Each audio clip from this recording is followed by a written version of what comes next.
You'll see the light, see the light. You're not alone, so keep fighting the good fight. See the light, see the light. You're not alone, so keep fighting the good fight. ความรู้สึกของการย่างอยู่พื้นไม้กับย่างอยู่พื้นหินหรือว่าพื้นคอนกรีตหรือว่าอัสฟัลต์เนาะต่างกันเด้ความรู้สึกย่างไม้นี่มันให้อารมณ์ที่ว่าแปลกๆนะมันรู้สึกดีกว่าย่างน้ำหินฉะนั้นเพิ่นจึงค่อยเฮ็ดพื้นไม้นี่ไว้อันนี้เป็นบนนั่งลิ้นต้นสวยเนาะมีเดียนบ่สไลด์นักศึกษาสัมซาเข้าห้องออกมานั่งลิ้นนี่เป็นต้นไม้มันเลยต้นไม้อยู่นี่ว่าเขียวมันอันหมายถึงว่ามันเป็นดอกวะเป็นต้นบ่เป็นใบเป็นใบต้นใบโอ้เป็นใบคือกับใบโอ้ประเภทใบออกเขียวเนาะเพราะยามนี้มันตายไอทีเซอร์วิสเนาะไปมาต่อมาเขาไปใช้บริการอย่างสิ่งยังตอนทำมาวันนึงมาทางนี้ตอนกี้นี่เนาะวันที่ว่าเขาปิดแล้วนะมันเป็นห้านอาหารเนาะนั่นหรอไม่ได้ขี้มาเรามาจอดเจอนะทางย่างอะไรจอดคันมันมีคนลงให้ไปนี่เป็นการให้เกียรติทางม้าลายเจอม้าลายจอดจึกเลยกับตลอดผสมอยู่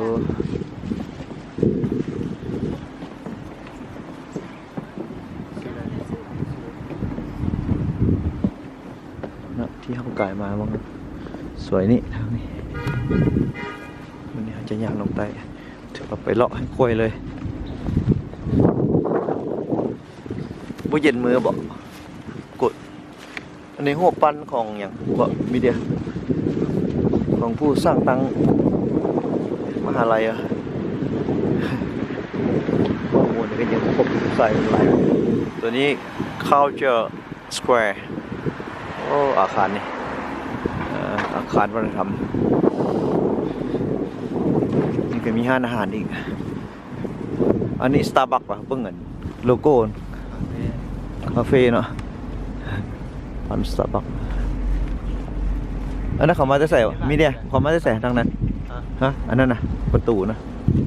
ทางเข้าอ่ะอ๋อสมมติประตูทางเข้าเบื้องไหนอีกเบื้องหนึ่งมีเดียบอกเบื้องนี้อ่ะตรงนี้นี่อาคารนี้กีสีแดง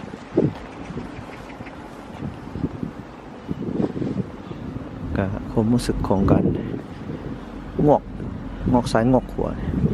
คือกับการย่างอยู่เมืองหนาวบอกว่าจะเขตแคว้นเมืองหนาวของ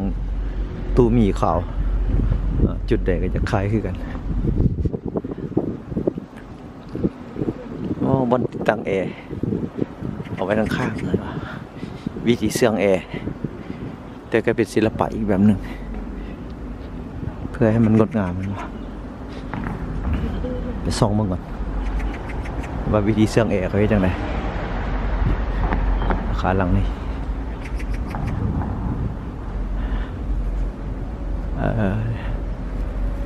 เสื่องแอร์ไว้แบบนี้เห็นแล้วเนาะออกมาอยู่ประมาณ80 เซน90 เซนก็เบิ่งก็เป็นศิลปะอีกแบบหนึ่งแต่ว่าต้นไม้ใหญ่นี้เขาเจ้าตัดป่ายออกมานะคงจะแม่นเนื่องจากฟ้าลมนะเวลาฟ้าลมแหงลูกสายว่ารถถีบจอดไว้ก็ยังลมคนย่างนี่ก็อยากปิวคันว่าบ่อยู่ติดทะเลได้นี่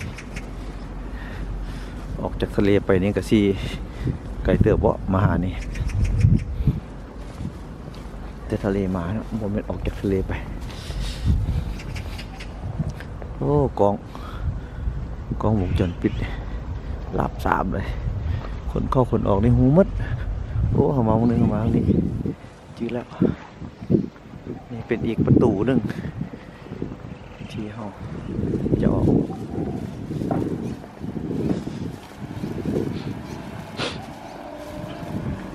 คารอาร์ตก็สมว่าเป็นอาร์ตเนาะยุคโรมันเนาะนี่ศิลปะนี่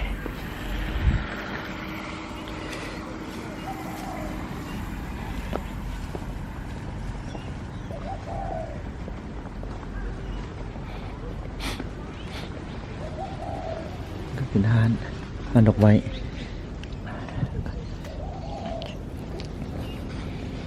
คันดินว่างเขาเจ้าก็จะปลูกต้นไผ่ซะเนาะนี่ให้มันห่มแต่ไผ่เขาเจ้าที่เป็นไผ่คือว่าบ่หกมันเลยเนาะขึ้นปูรูปูรอขึ้นห่างๆคืบสองคืบจนค่อยมีต้นขึ้นมาเป็นต้นหนึ่งไผ่แปลกไม้ไผ่นี่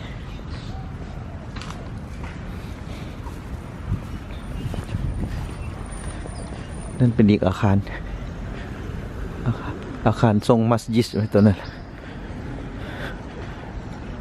เป็นแหลมๆขึ้นเป็นอีกสถาปัตย์หนึ่งฟู้ดทรัคนี่ฟู้ดทรัคมาจอดเฮ็ดขายแล้วเนี่ย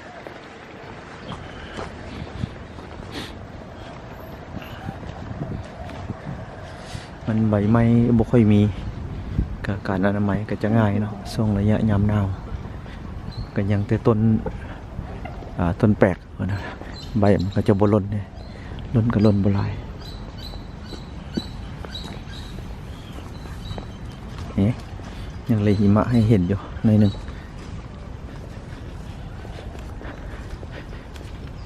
เห็นต้นนี่แล้วคือเห็นเลย บอนที่เคยไปบอนที่เคยอยู่เคยเห็น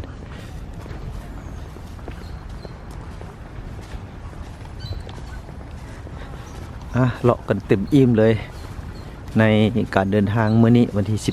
14เนี่ยลูกสายว่ายังบ่สุดว่าซั่นเด้หาก็ได้ 50% บ่ 60% บ่สั่งว่าหลายอยู่อันนี้จะมีน้ำพุบ่มีเดียโอ้อันนี้จะมีน้ำพุนี่แต่ว่ายามนี้บ่แม่นยามเปิดน้ำพุ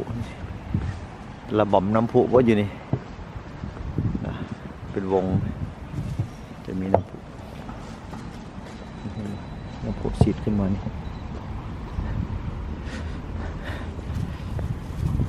มันมีการบันเทิงคือว่ามีห้านั่นซันใต้ดินมีห้องอาหารบันเทิงใช่ปะอยู่เบื้องออกเครื่อง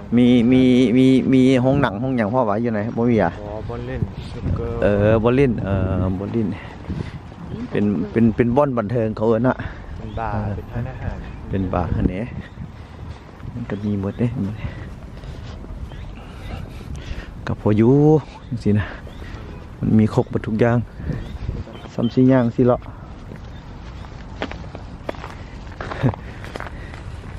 วันนี้ตุสาบอกว่าเราย่างได้ 10,000 ก้าวแล้วครับมองว่าฮอด9 มือ 10 มือนี่ใจแน่นอนคันตุยเสื้อเด้อความหนาวนุ่ง5 ผืนด้วยเฮา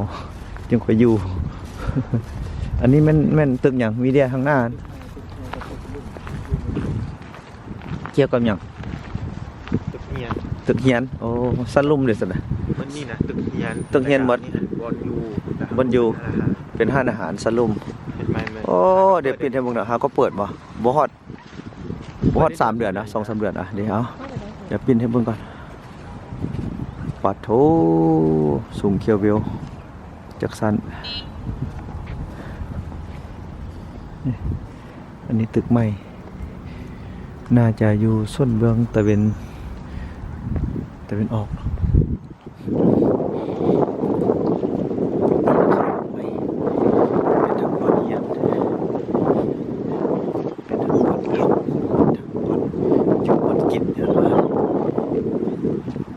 ลีโด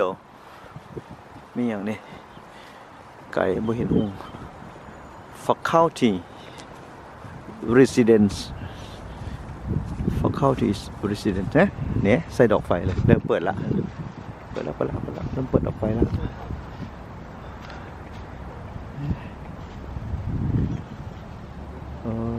สัญลักษณ์ดอกไฟโอ้โมเมนลีดา ลีดลีดอ่านจังไหนมีเดียนี่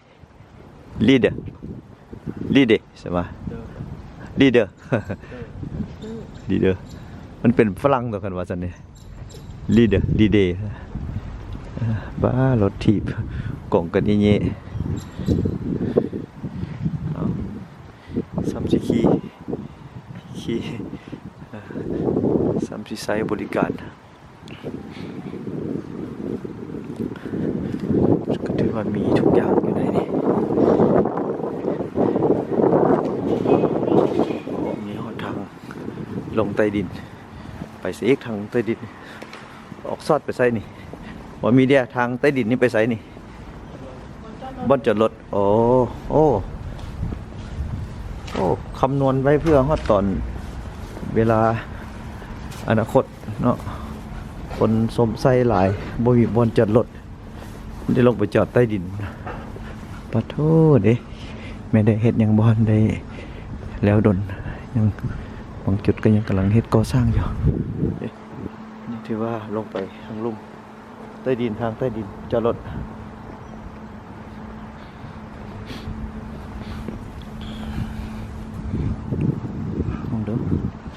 บ้านเพิ่นมหาลัยบ้านเพิ่นจนเดี่ยวรถไปไว้จอดใต้ดินทั้งเทิงจนบ่พอเพราะว่าเป็นสถานที่ที่เอาไว้รับใช้นำใช้ให้เป็นประโยชน์สูงสุดนะรถก็เอาไปไว้สลุม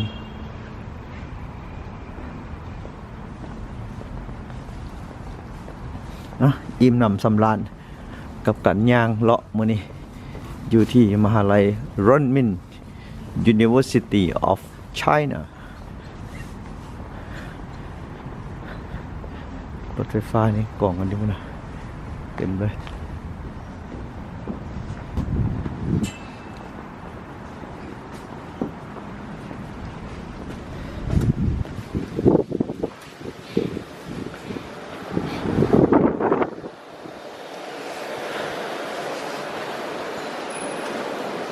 โลกโจรยีดวิเตอร์ฮอลอาคารหลังใหม่ถือว่าพามาชมตึกใหม่นี่เป็นศิลปะการวางโซศิลปะของอาคารหลังใหม่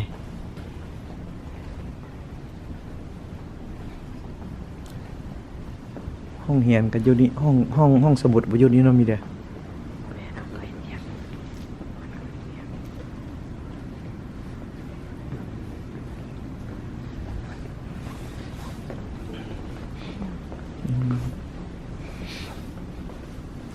มีห้องน้ำแล้วเข้าห้องน้ำจากไหนเนาะออกมา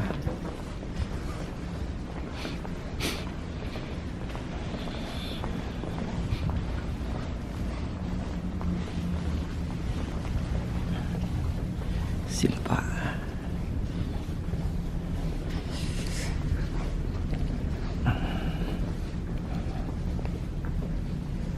ดูเนาะ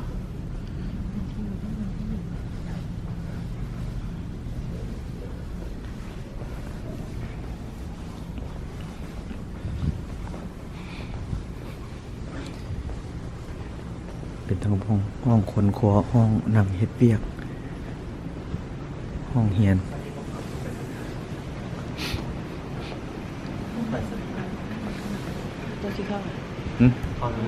ห้องน้ำอยู่ในอาคารหลังใหม่นี้ก็มีกระไดเลื่อนขึ้นไปอีกชั้น4ครับจากชั้น3ไปชั้น4มักลิฟต์มักกระไดเลื่อน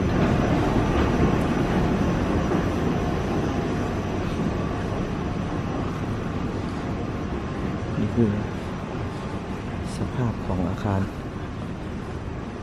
ห้องน้ำสะอาดดีอ่ะบกเปื้อนห้องน้ำอาคารมันยังหาก็เปิดไม่ไหม้ไปสักสายวะเปิดได้จักเดือนนี่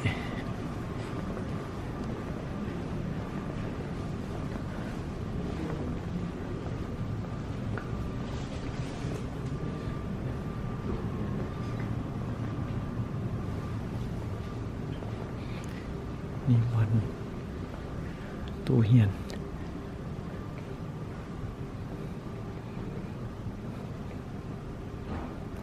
เรียนหนังสือแบบเงียบเนาะอยู่ดีมาอยู่ดีถือว่าเป็นบอนให้นักศึกษาได้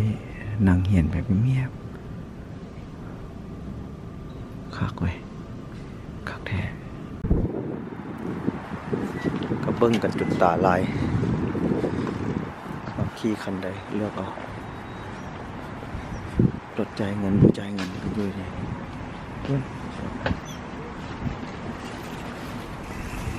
คันข้ามย่างถีบรถเอา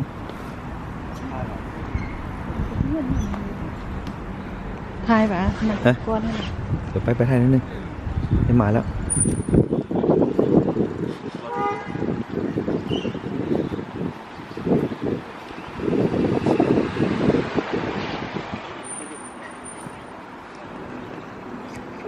เขาออกกระเทพาน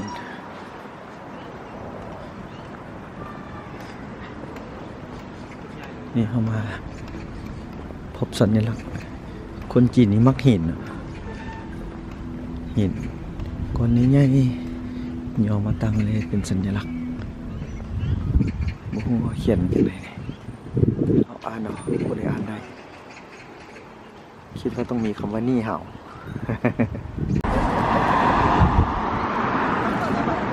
นี่ก็ออกประตูอีกบางหนึ่งของมหาลัยเรนมินมีอาคารบ้านเฮือนห้างสรรพสินค้าคงจะแมนติดอยู่ถนนใหญ่ถนนหลวงเลย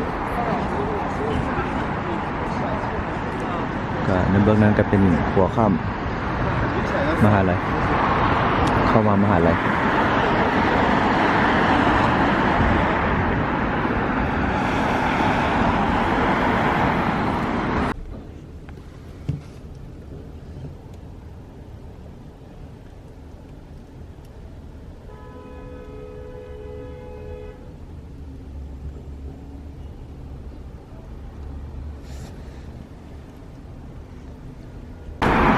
มา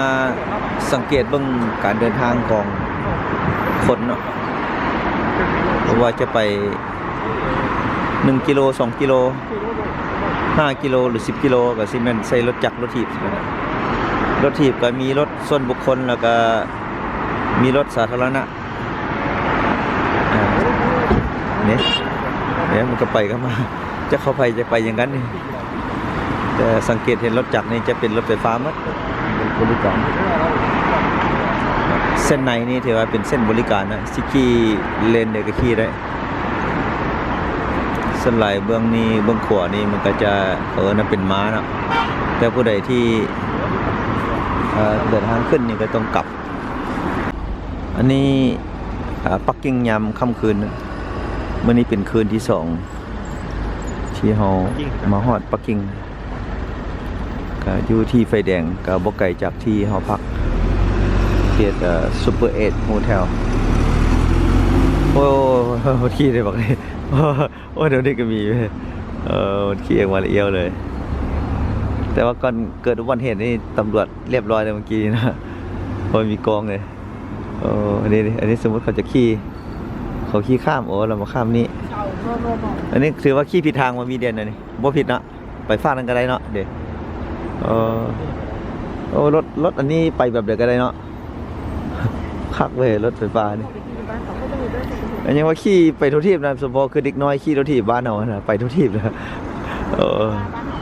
ไฟฟ้าแหละไปแบบเดียวก็ได้นะ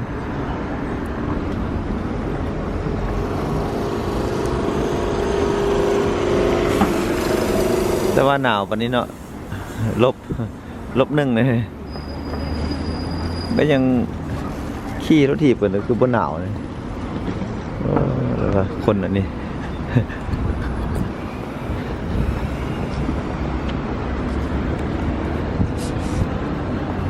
เนี่ยเด็กก็มี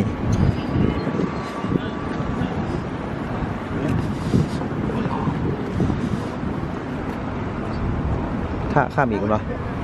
เบิ่งนี่มี ย่างไปแล้วกลับคืนมาไก่ได้สิปุ๊บนี่บ่มีหยังวะย่างล้อมกันเอาแค่ก่อนเนาะย่างเลาะเบิ่ง บ้านเมืองยามค่ำคืน จักถนนอย่างนี้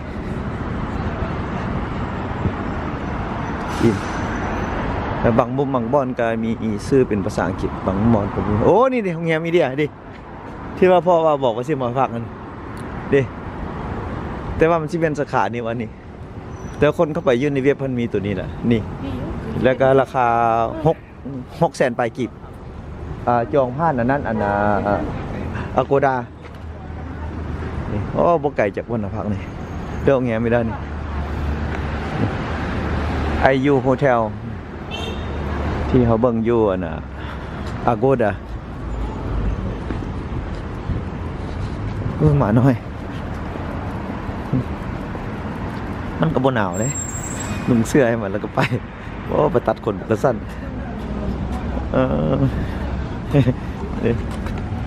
number 5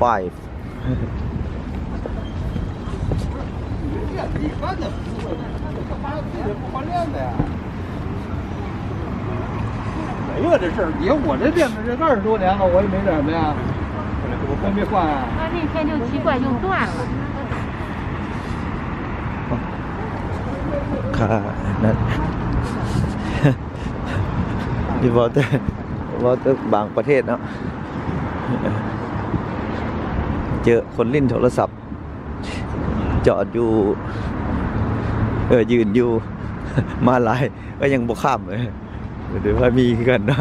เดี๋ยวมันมีแต่คนอื่นในเมืองจีนกันนี่ก็เลี่ยนเจีย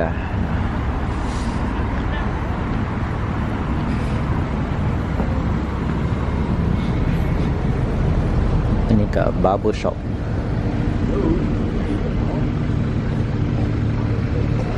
เนาะเลนกองกับสิปัดไปไปสิบ่เป็นระเบียบปานใดเพราะว่าหนาวแฮงอันนี้ห้านเป็ดต้องมีเด้เป็ดวันนี้กินเป็ดนี่โรงแรมนี่IU Hotel หมดแล้วจะเข้าบ่ฮับต่างประเทศว่าซั่นบ่ว่าบ่ฮับต่างประเทศเลยแบบนี้กำลังแบบไงนี่ก็หันค้า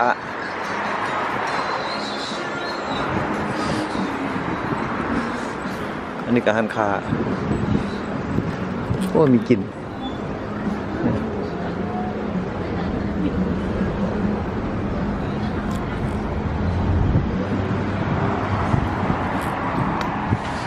โอ้ถนนอย่างนี้ซิ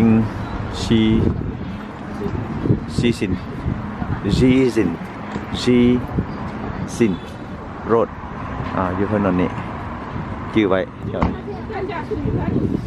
You'll see the light, you're not alone, so keep fighting the good fight. See the light, you're not alone, so keep fighting the good fight.